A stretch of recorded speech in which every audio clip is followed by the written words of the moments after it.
स्वागत है आप सभी साथियों का फिर से आपके अपने YouTube चैनल जस्ट लर्निंग।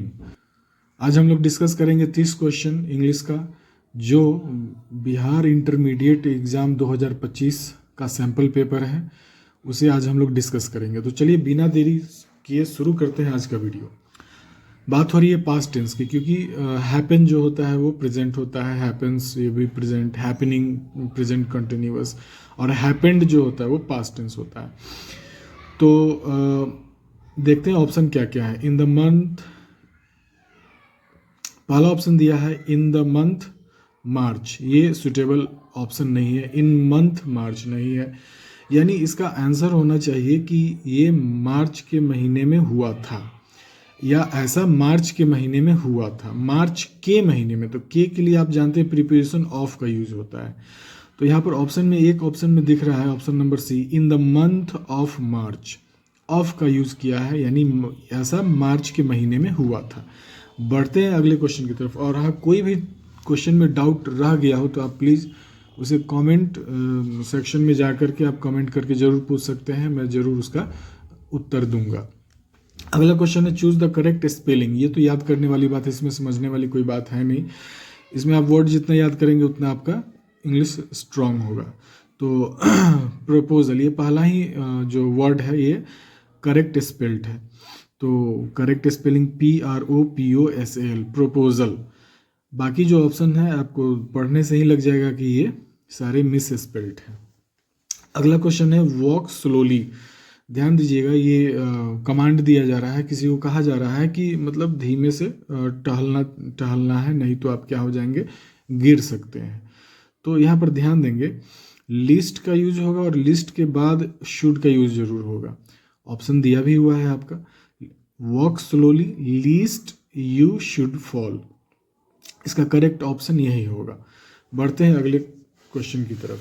अगला क्वेश्चन पूछ रहा है द सिनोनिम ऑफ जिग्नेटिक। ध्यान देंगे, जिग्नेटिक का मतलब होता है विशाल, तो सिनोनिम का मतलब होता है समानार्थी, यानी जिग्नेटिक के समान ही कोई वर्ड जो होगा ऑप्शन में, उसे ढूंढना है। पहला ऑप्शन है इनॉर्मस।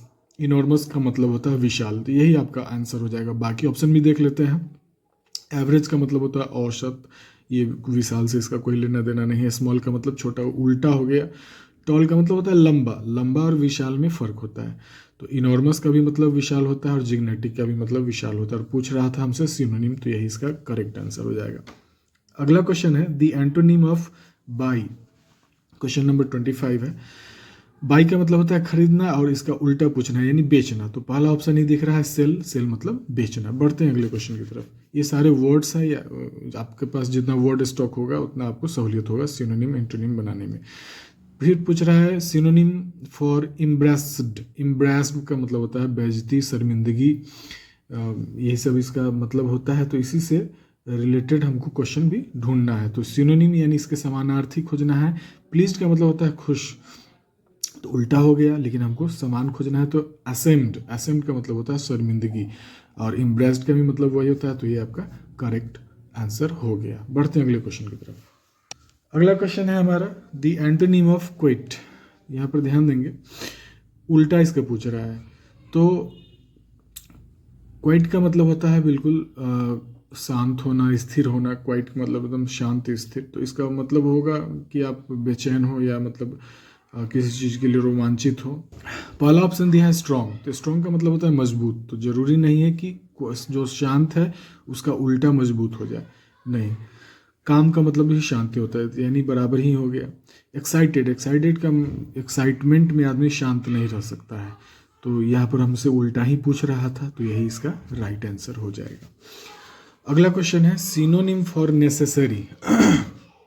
सिनोनिम मतलब समानार्थी किसका, नेसेसरी। नेसेसरी का मतलब होता है जरूरी। तो पहला ऑप्शन हमारा बता रहा है रिक्वायर्ड। रिक्वायर्ड का भी मतलब होता है जरूरी, तो सिनोनिम ही पूछ रहा था, तो ये आपका राइट आंसर हो जाएगा। उसके बाद है कॉमन, मतलब होता है सामान्य। बोरिंग का मतलब उबाऊ होता है। यूजलेस का मतलब अनुपयोगी होता है। तो इससे सबका कोई रिलेशन ही नहीं, तो जो रिलेशन है रिक्वायर्ड है, वही आंसर होगा। अगला क्वेश्चन है 29 number, the antonym of neglect. Neglect का मतलब होता है नज़रअंदाज करना किसी भी चीज़ को, और इसका उल्टा पूछ रहा है तो किसी चीज़ को कंसीडर करना होगा या रिगार्ड करना होगा, तो देखेंगे पहला ऑप्शन ही आपका रिगार्ड है, यही आपका राइट आंसर हो जाएगा। बाद बाकी तो नेग्लेक्ट भी मतलब वही हुआ, रिफ्यूज़ हुआ, ओमिट का भी मतलब किसी चीज़ को मिटाना होता है, इग्नोर का मतलब किसी चीज़ को नज़रअंदाज करना होता है। आप एक काम कर सकते हैं, जब अगर बाय द वे कोई वर्ड आपका फंस जाए, उसका मीनिंग नहीं पता हो, तो आप कोशिश करेंगे चारों ऑप्शन में देखेंगे कि कोई तीन जो होगा वो एक समान होगा, तो जो तीन एक समान होंगे उसके अलावा जो चौथा होगा वही आपका राइट आंसर होगा। तो ये एग्जाम के पॉइंट ऑफ व्यू से एक समझ लीजिए ट्रिक है जो कि आपको एग्जाम में काम दे सकता है। अगला क्वेश्चन है question number 30, she has dash 5 children. यहाँ पर ध्यान देंगे कि ब्रोक अवे दिया है, ब्रश्ड असाइड दिया है, ब्राउट अप, ये आपको याद करना पड़ेगा, फ्रेजल भाव है, इसको याद करना होता है। ब्राउट अप का मतलब she has brought up 5 children, मतलब उसने 5 बच्चों को पाला पोसा है, इसका यही हिंदी अर्थ होगा। तो ये आपको याद करके रखना होगा, इसमें कोई ग्रामर का रूल नहीं है। अगला क्वेश्चन है 31, the bottle is dash juice. अब बोतल या तो मतलब जूस दिया तो भरा ही होगा, जूस से भरा होगा, तो फुल विथ नहीं होगा, फुल विथ जूस नहीं होगा, फुल एट भी नहीं होगा, ये प्रीपोजिशन का क्वेश्चन है, फुल ऑफ जूस होगा, यानी बॉटल जो है वो जूस से भरा हुआ है। अगला क्वेश्चन है हमारा 32 number, do you have dash homework. तो इसके ऑप्शंस को हम देख लेते हैं। क्या सामने ऑप्शंस है, मेनी, लिटिल, टू मच। तो ध्यान देंगे मेनी नहीं होगा, many homework, do you have many homeworks, नहीं, ये तो सुटेबल वाक्य ही नहीं हुआ। लिटिल होमवर्क के सेंस में नहीं यूज हो सकता है। टू का मतलब होता है ज़रूरत से ज़्यादा, ये भी नहीं हो सकता है, क्योंकि ये टू के साथ एक सिंगल टू भी यूज होगा सेंटेंस में। TOO के साथ एक सिंगल ओ वाला टू भी यूज होगा, ये अकेले नहीं यूज होगा, तो हमारे सेंटेंस में वैसा है भी नहीं। तो ये लास्ट ऑप्शन जो है much, do you have much homework, यही आपका करेक्ट आंसर होगा। अगला क्वेश्चन है एडिशन डैश द ग्रामोफोन। तो ये एक तरह से जीके का भी क्वेश्चन हो गया। एडिशन जो थे वो बहुत पहले उन्होंने किसी चीज़ का मतलब आविष्कार करके वो मर गए, तो सिंपली पास्ट टेंस का ही इसमें जो भी ऑप्शन होगा हम यूज़ करेंगे, इसे भी आप पकड़ सकते हैं। तो एडिशन, इन्वेंट, ये आपका जो है सो प्रेजेंट टेंस में, तो ये नहीं यूज होगा। इन्वेंटेड, ये आपका राइट आंसर है, एडिशन इन्वेंटेड द ग्रामोफोन। बढ़ते हैं अगले क्वेश्चन की तरफ। Has a cap dash has, यहाँ ध्यान देने वाली बात है, हैज़ जो यूज होता है वो हमेशा थर्ड पर्सन सिंगुलर नंबर के साथ यूज होता है। तो आपको पर्सन ढूंढने आना चाहिए, पर्सन को पहचानने आना चाहिए। अगर पर्सन से रिलेटेड कोई भी डाउट हो, समझने में दिक्कत हो, तो आप मेरे चैनल पर मैंने पर्सन से रिलेटेड सेपरेट वीडियो बना रखा है, वहाँ पर आप जा करके अच्छे तरह से समझ सकते हैं, क्योंकि पर्सन को समझना बहुत ज़रूरी है। पर्सन नहीं समझेंगे तो आपको ग्रामर का लगभग क्वेश्चन आप डील नहीं कर पाएंगे, आप अंदाज से ही करेंगे, आप भी कन्फ्यूजन में रहेंगे कि गलत हुआ या सही हुआ। तो थर्ड पर्सन सिंगुलर नंबर, तो ध्यान देंगे कि इसमें थर्ड पर्सन सिंगुलर नंबर है कौन। ईच है, लेकिन बताया नहीं कि मतलब सीधे सिंपली ईच दे दिया, तो ये इनकम्प्लीट सब्जेक्ट दे दिया, तो ये होगा नहीं। एवरीथिंग हैज़ अ कैप, ये एवरीथिंग हैज़ अ कैप मतलब ये भी सुटेबल सेंटेंस भी आपको समझना है कि सेंटेंस सुटेबल हो रहा है कि नहीं। बी नंबर क्वेश्चन है एवरीथिंग मतलब दोनों ऑप्शन लगभग सेम ही दे दिया, तो ये तो होगा ही नहीं। एवरीवन मतलब प्रत्येक के पास क्या है, कैप है। एवरीवन आपका थर्ड पर्सन सिंगुलर नंबर है। अगला है 35 नंबर क्वेश्चन, दी नॉइज डैश। नॉइज का मतलब होता है शोर शराबा, हल्ला गुल्ला। पहला ऑप्शन है डाइड अवे। डाइड अवे का मतलब होता है शांत हो जाना, तो यही अप्रोप्रिएट लग रहा है, द नॉइज डाइड अवे। अगला जो है ये बाकी जो ऑप्शंस हैं ये इसके लिए अप्रोप्रिएट नहीं है। अगला क्वेश्चन है वी नीड डैश क्लॉथ्स। देखते हैं ऑप्शन क्या क्या है। लेस, एनी, फ्यूअर, लिटिल, ये डिटर्मिनर से क्वेश्चन है आपका ये, तो लेस क्लॉथ्स होगा नहीं, एनी क्लॉथ्स भी नहीं होगा, फ्यूअर होगा। क्यों? क्योंकि हमें कम कपड़ों की आवश्यकता है। और लिटिल का जो यूज होता है ये अनकाउंटेबल के लिए होता है, तो ये तो बिल्कुल नहीं होगा।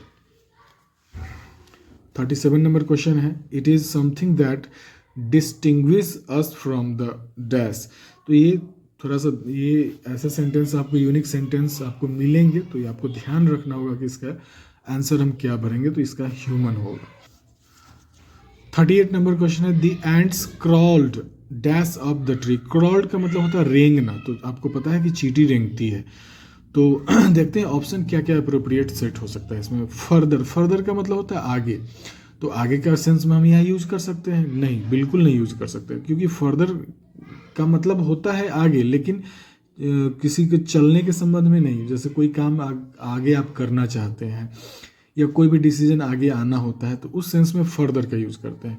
बी नंबर है ऑफन। ऑफन का मतलब होता है अक्सर, ये भी नहीं होगा, आइदर भी नहीं होगा। फार्दर, यहाँ पर ध्यान देंगे, फार का मतलब होता है दूरी, तो the ends crawled farther up the tree, मतलब चींटियाँ जो है वो क्या कर गई, मतलब काफ़ी दूरी तक वो ट्री पर वो क्रॉल्ड की, मतलब रेंगती हुई चली गई। Mobility is from a smaller dash to a large one, ये आपको याद रखने वाला सेंटेंस है, क्योंकि ये मतलब एक तरह से जीके का भी है।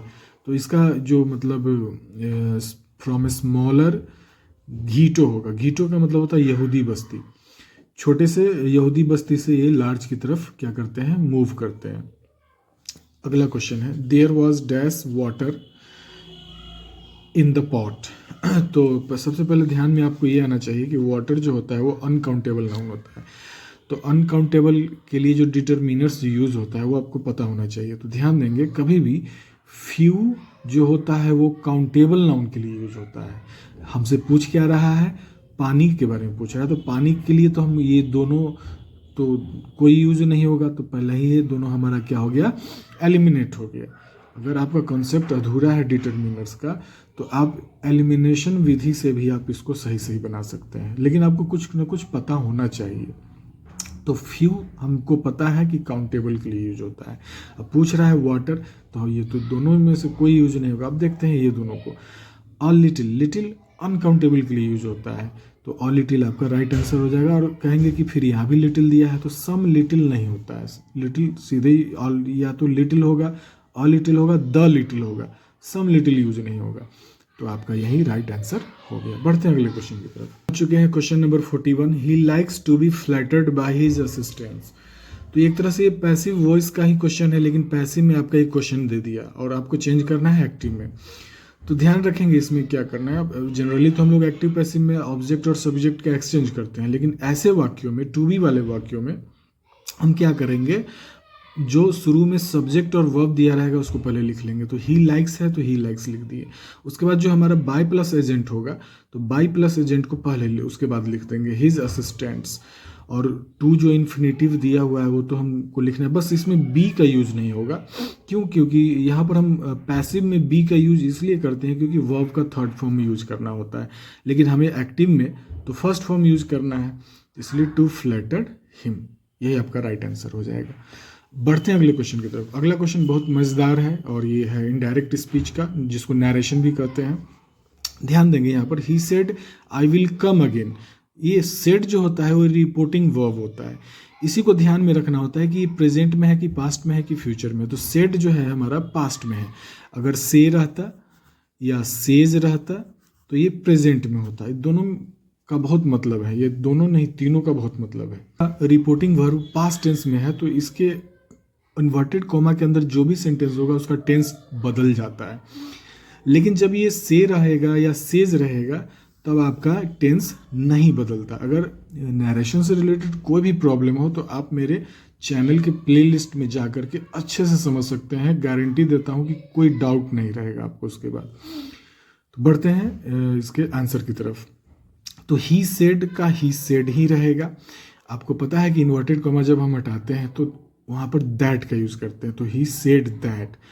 अब यहाँ पर ये जो इन्वर्टेड कॉमा में जो पर्सन है ये फर्स्ट पर्सन है, तो फर्स्ट पर्सन रूल के अनुसार क्या होता है कि अकॉर्डिंग टू सब्जेक्ट चेंज होता है।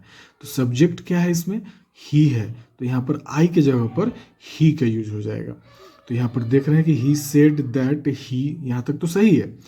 अब इसके बाद विल है, तो मैंने शुरू में ही बताया था कि जैसे ही सेड रहेगा रिपोर्टिंग वर्ब तो ये टेंस चेंज हो जाता है, तो विल आपका वुड में चेंज हो जाएगा। तो यहाँ पर विल ही है तो ये तो होगा नहीं। यहाँ पर देखिए कि इज लगा दिया तो ये भी नहीं होगा। विल लगा दिया, ये भी नहीं होगा। लास्ट में देखते हैं ही सेड दैट ही, यहाँ तक तो सही है, फिर विल में क्या किया है, वुड में चेंज कर दिया और यही सही है। क्यों? क्योंकि हमारा ये रिपोर्टिंग वर्ब सेड है और हमें पता है कि जब भी रिपोर्टिंग वर्ब पास्ट टेंस में होता है तो टेंस इसका चेंज हो जाता है। तो विल हमारा वुड में चेंज हो गया और कम का कम ही रहेगा, अगेन का अगेन ही रहेगा, तो ये आपका राइट आंसर हो गया। बढ़ते हैं अगले क्वेश्चन की तरफ। आगे हम लोग क्वेश्चन नंबर 43, यहाँ पर दिया हुआ है एवरीवन हैज कम। ध्यान देंगे ये क्वेश्चन टैग का क्वेश्चन है और मैंने बताया था पिछली वीडियो में कि ये क्वेश्चन टैग जो बनता है हेल्पिंग वर्ब को लास्ट में उसके निगेटिव करके और उस सब्जेक्ट को लिखा जाता है। तो यहाँ पर तो हैज है, तो हैज यहाँ पर यूज होना चाहिए लेकिन नहीं हुआ। क्यों नहीं हुआ? क्योंकि एवरीवन के लिए यहाँ पर हम सब्जेक्ट लगाएंगे दे और दे के साथ हैव लगता है, इसीलिए यहाँ पर बदलाव होगा। आरंट तो होगा नहीं, कांट तो होगा नहीं, हैवंट दे। बहुत अच्छा, यही आपका राइट आंसर हो जाएगा। बढ़ते हैं अगले क्वेश्चन की तरफ। अगला क्वेश्चन है 44 number, our team dash the best. ध्यान दीजिएगा, एक टीम में 10 आदमी, 10 प्लेयर्स हो सकते हैं, 21 प्लेयर हो सकते हैं, 12 प्लेयर, 11 प्लेयर्स हो सकते हैं, लेकिन टीम तो एक ही होगा, इसीलिए सिंगुलर है, तो सिंगुलर के साथ सिंगुलर वर्ब यूज होगा। तो यहाँ पर देखेंगे कि सिंगुलर हेल्पिंग वर्ब कौन सा है, तो यहाँ पर पहला ही हमको मिल गया इज। आर तो होगा नहीं, वर होगा नहीं, हैव नहीं होगा, तो our team is the best. 45 number question कर रहा है Ajit was all by dash at the part. तो यहाँ पर ऑप्शन देखेंगे हिमसेल्फ, हर सेल्फ, हिम। तो हर तो लड़की के लिए यूज होता है, ये पहले ही छट गया, अजीत है यहाँ पर। हर सेल्फ भी नहीं होगा, बाय हिम होगा नहीं क्योंकि यह पैसिव तो है नहीं जो by him at the part होगा, हिम सेल्फ होगा। इसका मतलब होता है अजीत ही केवल कोई भी काम रहा होगा या कुछ भी प्रोजेक्ट या कुछ भी वर्क रहा होगा तो उसमें केवल अजीत ही अकेला ही था, मतलब इसका हिंदी अर्थ यही होगा। अगला क्वेश्चन है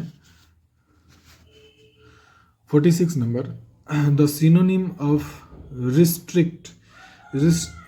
रिस्ट्रिक्ट का मतलब होता है किसी चीज पर लिमिट लगाना, रोक लगाना। देखते हैं ऑप्शन में क्या क्या है। वाइडन का मतलब होता है फैलाना, चौड़ा करना, तो ये तो होगा नहीं। ब्रॉडन का भी मतलब वही होता है किसी चीज को चौड़ा करना। लिमिट, ये आपका राइट आंसर हो जाएगा, रिस्ट्रिक्ट या लिमिट, यानी ये लाइन ऑफ कंट्रोल है, इसके आगे पीछे जो भी मतलब है रिस्ट्रिक्शन है। उसके बाद एक्सपैंड है, एक्सपैंड का मतलब बढ़ाना ही होता है, तो ये तो होगा ही नहीं। अगला क्वेश्चन है the antonym of wagyu. Wagyu का मतलब होता है धुंधला। वर्ड स्टॉक करते जाएंगे सभी लोग, अगर वर्ड स्टॉक नहीं रहेगा तो आप इंग्लिश को अच्छे तरह से नहीं समझ पाएंगे। वैग्यू का मतलब होता है धुंधला, तो धुंधला का उल्टा पूछ रहा है तो क्लियर पहला ही ऑप्शन आपका राइट हो जाएगा। अननोन का मतलब होता है अपरिचित। डल का भी मतलब होता है नीरस। शैडी का मतलब होता है वो छायादार। ऐसा कुछ है नहीं, हमको उल्टा पूछ रहा है तो उल्टा यहीं पर क्लियर हो। और मैंने बताया था एलिमिनेशन मेथड भी यूज़ कर सकते हैं, तो आपको ये तीनों जो है सो तीनों से बिल्कुल अलग ये है ऑप्शन, तो आपका यही आंसर हो जाएगा। बढ़ते हैं अगले क्वेश्चन की तरफ। 48 नंबर कह रहा है to draw a line means, मतलब कोई भी एक लाइन आप ड्रॉ करते हैं, एक लिमिट निर्धारण करते हैं। तो यहाँ पर पहला ही ऑप्शन आपका राइट आंसर है टू फिक्स अ लिमिट, यानी कि आप क्या करते हैं, लाइन ड्रॉ करते हैं, यानी लिमिट, यहाँ तक आपको जो है सो ये करना है, वो करना है, फलाना ढिमकाना जो भी है। तो हम लोग पहुंच चुके हैं 49 नंबर क्वेश्चन पे, और आप लोगों से एक रिक्वेस्ट है कि अगर वीडियो को लाइक, शेयर और चैनल पर नए हैं तो सब्सक्राइब करेंगे, जिससे कि मुझे मोटिवेशन भी मिलेगा और वीडियो में निरंतर आपके लिए मेहनत करता रहूँगा। बढ़ते हैं अगले क्वेश्चन की तरफ। 49, a new minister has taken dash after the election. इसका देखते हैं आंसर क्या होगा। टेकन टू आफ्टर नहीं होगा, टेकन ऑफ मतलब शट डाउन तो करेगा नहीं। यहाँ पर देखें ओवर, टेकन ओवर का मतलब होता है कार्यभार संभाल लेना, ये आपको याद रखना होगा। और new minister has taken over after the election, यानी इलेक्शन के बाद जो नए मंत्री बने हैं उन्होंने क्या किया है, कार्यभार संभाला है। बढ़ते अगले क्वेश्चन की तरफ। 50 नंबर क्वेश्चन है prisoners were kept in an condition. Prisoners यानी कैदी, कैदी को वेल मेंटेन कंडीशन में तो नहीं रखा जाएगा, थोड़ा सा दिमाग लगाने वाली बात है। सिंपली नहीं रखा जाएगा, हार्डली, मुश्किल से होता है, ये तो अप्रोप्रिएट ऑप्शन ही नहीं है। अपैलिंग का मतलब होता है भय उत्पन्न करने वाली स्थिति, मतलब किसी भी कैदी को मतलब ऐसा रखा जाता है कि कोई सामान्य आदमी देखे तो वो उसके दिल में आ जाए कि भाई मैं तो मतलब कुछ क्राइम व्राइम नहीं करूँगा, कानून का उल्लंघन नहीं करूँगा, जिससे कि मुझे अगर ऐसी ज़िंदगी मिले तो मैं नहीं रह पाऊँगा। इसलिए उनको अच्छे ढंग से नहीं रखा जा सकता है, उनको थोड़ा सा मतलब दयनीय स्थिति में रखा जाता है। तो ये होगा अपेलिंग कंडीशन। तो आज के लिए बस इतना ही। उम्मीद करते हैं कि आपको आज का वीडियो पसंद आया होगा, आपने कुछ ना कुछ ज़रूर सीखा होगा। तो लाइक ज़रूर करें, शेयर भी करें, और नए हैं तो ज़रूर चैनल को सब्सक्राइब करें। मिलते हैं आप सभी से अगली वीडियो में, तब तक के लिए वीडियो देखने के लिए बहुत बहुत आप सभी का धन्यवाद।